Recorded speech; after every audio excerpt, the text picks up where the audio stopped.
Welcome to the Tech Egg. Don't get scrambled. Enjoy the video. You begin by verifying basics so you don't waste time.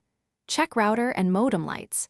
If internet LED is off, power cycle modem for 60 seconds, then router for 30. Once done, on your device forget the problematic SSID and rejoin using the correct passphrase to clear cached credentials. Make sure device Wi-Fi is on and airplane mode is off.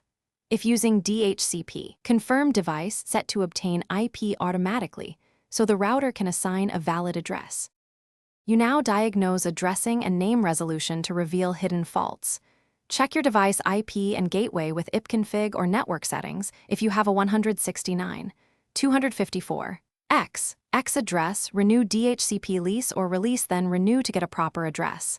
Next, test DNS by temporarily switching to 8 or 1 and try pinging 8 to separate DNS versus connectivity issues.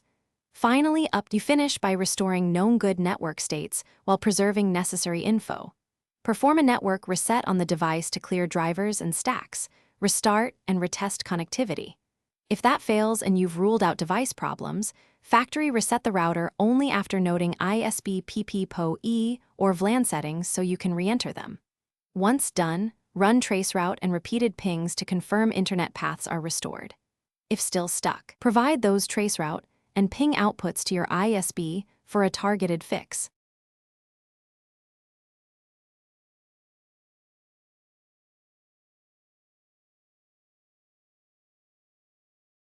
Thanks for watching. Consider subscribing if I helped unscramble your problems.